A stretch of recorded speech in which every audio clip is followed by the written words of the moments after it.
Hello class 11th student. In our last lecture we have started some basic concept of chemistry in which we have discussed about importance of chemistry, उसके general introduction, chemistry के general introduction के बारे में हमने पढ़ा, scope के बारे में पढ़ा है. ठीक है, आज हम पढ़ेंगे properties and measurement of matter. किसी भी मैटर की क्या प्रॉपर्टीज़ होती है और उस मैटर को हम मेजर कैसे कर सकते हैं. ठीक है, तो अगर हम प्रॉपर्टीज़ की बात करें तो दो टाइप की प्रॉपर्टीज़ होती है किसी भी मैटर की. मैटर तो क्या होता है, anything that occupy space and has मास. ठीक है, तो वो क्या होता है, मैटर होता है. अब किसी भी मैटर की दो टाइप की प्रॉपर्टीज़ होती है, एक होती है फिजिकल प्रॉपर्टीज़ और दूसरी होती है केमिकल प्रॉपर्टीज़. तो फिजिकल प्रॉपर्टीज़ कौन सी होती है, which is observe without making any change in matter. जब मैटर में कोई चेंजेस नहीं आता है, ठीक है, जो हम उसको देखकर ही बता सकते हैं, तो वो प्रॉपर्टीज़ फिजिकल होगी. ठीक है, फॉर एग्जांपल उसके कलर की बात करें, ऑर्डर, उसकी स्मेल, टेस्ट, ठीक है, melting point, boiling point, density etcetera. ठीक है, ये सब हम देखकर बता सकते हैं. इसमें कोई चेंजेस नहीं आएगा, उसमें मैटर में कोई भी चेंजेस नहीं आएगा इसकी वजह से, तो वो क्या होगी, फिजिकल प्रॉपर्टीज़ होगी. वहीं अगर हम केमिकल प्रॉपर्टीज़ की बात करें तो chemical properties observe when some chemical changes are done. जब हम कोई केमिकल चेंजेस करेंगे तब हमें पता चलेगा. फॉर एग्जाम्पल, अगर मैंने तुम्हें एसिड दे दिया और बोल दिया कि इसे पता करो कि क्या ये एसिड है, एक सब्सटेंस दे दिया और बोल दिया पता करो कि क्या ये एसिड है, तो तुम क्या करोगे, उसको टेस्ट करके पता करोगे क्या. देखो, सारे एसिड जो होते हैं हम उनको टेस्ट नहीं कर सकते, नहीं तो तुम बोलोगे कि नहीं acids are bitter in taste, तो हम टेस्ट करके बता देंगे. जो लेमन वगैरह में एसिड होता है वो एसिड हम टेस्ट कर सकते. लेकिन अगर मैंने तुम्हें उसकी जगह HCl या सल्फ्यूरिक एसिड दे दिया तो क्या तुम उसे टेस्ट कर सकते हो. टेस्ट करोगे ना तो जल जाओगे.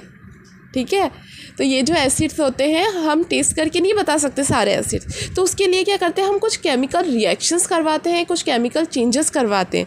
ठीक है, तो जैसे कि अगर मुझे एसिड का टेस्ट करना है तो मैं उसको क्या करूँगी, बेस के साथ रिएक्ट करूँगी. तो जब एसिड को बेस के साथ रिएक्ट किया जाएगा तो वो क्या करेगा, सॉल्ट प्लस वाटर फॉर्म करेगा. ठीक है, तो मुझे पता चल जाएगा हाँ ये एसिड है. ठीक है, तो ऐसे केमिकल प्रॉपर्टीज़ कौन सी होती है जिनमें हम एसिडिटी, बेसिसिटी, कंबस्टिबिलिटी, इस तरीके के केमिकल चेंजेस फाइंड आउट कर सके, तो वो क्या होती है, केमिकल प्रॉपर्टीज़ होती है. ठीक है, तो दो टाइप की, किसी भी मैटर की दो प्रॉपर्टीज़ होती है, दो टाइप की प्रॉपर्टीज़ होती हैं. पहली होती है उसकी फिजिकल एंड दूसरी होती है केमिकल प्रॉपर्टीज़. ठीक है, आफ्टर दैट मेजरमेंट, किसी भी मैटर को हम कैसे मेजर कर सकते हैं.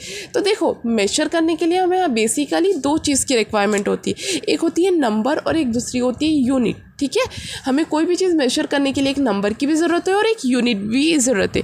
फॉर एग्ज़ाम्पल, तुम्हारे मदर ने तुम्हें कुछ मार्केट से लाने के लिए कहा. फॉर एग्जांपल ग्रेप्स है ना, अंगूर लाने के लिए बोला, और मम्मी ने बोल दिया कि बेटा 5 अंगूर लेकर आ जाना. तो 5 अंगूर, 5 क्या लाना है, नंबर तो तुम्हें मिल गया कि 5 है. अब यूनिट तो तुम्हें पता ही नहीं, क्या 5 अंगूर लेकर आने हैं, 5 किलो अंगूर लेकर आने हैं, 5 ग्राम लाना है, क्या लाना है वो नहीं पता है. तो उसके लिए क्या, हमें किसी भी चीज़ को मेजर करने के लिए एक यूनिट की रिक्वायरमेंट होती है. तो अगर तुम्हें बोल दिया गया कि हाँ बेटा जाओ 5 किलो अंगूर लेकर आ जाओ, तो तुम लेकर आ जाओगे. लेकिन सिर्फ अगर 5 बोलेंगे, अगर तुम्हें उसकी यूनिट ही नहीं पता है तो तुम कैसे ये करोगे. ठीक है, तो मेजरमेंट के लिए हमें नंबर की भी रिक्वायरमेंट होती है और यूनिट भी रिक्वायर्ड होती है. तो देखो, मेजरमेंट के लिए बेसिकली दो सिस्टम दिए गए, एक इंग्लिश सिस्टम दिया गया और एक मैट्रिक सिस्टम दिया गया. तो जो इंग्लिश सिस्टम है इसमें डेसिमल्स इंक्लूड नहीं होते. ठीक है, इसमें डेसिमल इंक्लूड किए ही नहीं गए. मतलब अगर मैं बोलूँगी 2.5 लीटर, तो इसमें 2.5 कुछ होता ही नहीं है. 2 होता है, 1 होता है, 5 होता है, 2.5 कुछ होता ही नहीं है इसके अंदर, इंग्लिश सिस्टम के अंदर. ठीक है, तो इसलिए ये ज़्यादा क्या है, फॉलो नहीं किया जाता है. ठीक है, वहीं अगर हम मैट्रिक सिस्टम की बात करें तो मैट्रिक सिस्टम जो है लेट 18th सेंचुरी में फ्रांस में ओरिजिनेट हुआ था. ठीक है, यहाँ पे इसमें डेसिमल्स भी इंक्लूड होते हैं और ये बहुत ही फॉलो किया जाने वाला सिस्टम है. ठीक है, अब देखो, अगर हम बात करें टेम्परेचर की, अभी अगर बात करें तो टेम्परेचर को हम केल्विन में भी मेजर करते हैं, डिग्री फ़ारेनहाइट में भी मेजर करते हैं, डिग्री सेल्सियस में भी मेजर करते हैं. तो अब इनके लिए क्या, जैसे टेम्परेचर के लिए एक इंटरनेशनल सिस्टम जो होता है यूनिट मेजरमेंट का, उसने एक ऐसा यूनिट प्रोवाइड की, सभी को एक ऐसा यूनिट प्रोवाइड की कि हाँ इसको इसी में मेजर किया जाएगा. ठीक है, देखो, इंटरनेशनल सिस्टम ऑफ यूनिट मतलब SI यूनिट हम जिसे कहते हैं. ठीक है, इन्होंने क्या किया, इसमें 11th जनरल कॉन्फ्रेंस पेरिस में हुई थी, जहाँ पे एक साइन हुआ है ना, एक मतलब क्या 11 जनरल कॉन्फ्रेंस हुई थी पेरिस में, वहाँ पे सब डिस्कस हुआ और वहाँ पे एक पेटिशन साइन हुआ 1875 में, जिसमें वेट और मेजरमेंट के बारे में कुछ 7 बेसिक यूनिट्स दी गई है। ठीक है, एनसीईआरटी बुक में पेज नंबर 5 पे भी वो सारी एसआई यूनिट्स गिवन है, मैं भी बता रही हूँ। देखो एसआई यूनिट ने कुछ 7 बेस यूनिट्स दी गई है, जिसके बेसिस पे आप कोई भी मेजरमेंट कर सकते हैं, किसी की भी यूनिट फाइंड आउट कर सकते हैं। ठीक है, वो 7 बेसिक यूनिट्स जो है वो ये क्या है, electric current, temperature, intensity, amount, time, mass, length. ठीक है, ये सारे इनके सिम्बॉल्स है। इलेक्ट्रिक करंट का सिंबल आई है, इसको एसआई यूनिट का नाम एम्पियर है, उसको ए से डिनोट किया जाता है। टेम्परेचर टी, केल्विन के से डिनोट किया जाता है। इंटेंसिटी को आई और स्मॉल वी से डिनोट किया जाता है, जैसे कैंडेला सी डी जिसकी एसआई यूनिट है।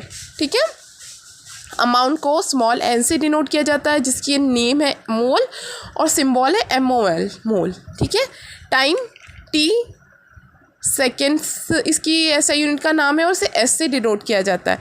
मास स्मॉल एम इसका सिंबल है, किलोग्राम इसकी यूनिट का नाम है और इसको डिनोट केजी से किया जाता है। लेंथ एल, मीटर और एम। ठीक है, इन सातों यूनिट से क्या कर सकते हैं हम, किसी भी यूनिट को किसी को भी मेजर कर सकते। फॉर एग्जांपल अगर मैं वॉल्यूम की बात करूं तो अब वॉल्यूम क्या होता है, किसी भी क्यूब का अगर मुझे वॉल्यूम निकालना है तो वॉल्यूम होता है length into breadth into height. ठीक है, फॉर एग्जांपल ये क्यूब है, ठीक है, जिसकी लेंथ ब्रेथ और हाइट से क्या कर सकती हूँ, मैं वॉल्यूम फाइंड आउट कर सकती। तो फॉर एग्जांपल इसकी लेंथ ब्रेथ और हाइट तीनों क्या है, 1 मीटर है, तो 1 metre into 1 metre into 1 metre तो क्या हो गया, 1 मीटर क्यूब हो गया। तो वॉल्यूम की यूनिट क्या हो गई, 1 मीटर क्यूब, क्योंकि लेंथ की यूनिट क्या है, मीटर है। तो जब ये तीनों चीज़ मीटर में है तो वॉल्यूम की यूनिट क्या हो गई, 1 मीटर क्यूब, मतलब मीटर क्यूब इसकी यूनिट हो गई। तो इन सातों बेस यूनिट को यूज़ करके, इन सातों फिजिकल क्वांटिटी को यूज़ करके हम किसी को भी मेजर कर सकते हैं। ठीक है, after that prefix use in the SI unit. See here, यहाँ पे कुछ एसआई यूनिट्स में यूज़ होने वाले प्रीफिक्स दिए गए 10⁻24। अब देखो यहाँ पे 3 की टेबल चल रही है, माइनस में अगर हम देखा जाए तो 3 की चल रही है, 3, 6, 9, 12, 15, 18, 21, 24। यहाँ पे देखा जाए तो 3, 6, 9, 12, 15, 18, 21, 24। बीच में क्या है, सिर्फ माइनस 2, -1, 1, 0 कभी भी नहीं होता है। ठीक है, 1। तो ये सारे मल्टीपल्स है, इनके लिए ये प्रीफिक्स यूज़ किया जाता है और इनके सिम्बॉल्स ये हैं। ठीक है।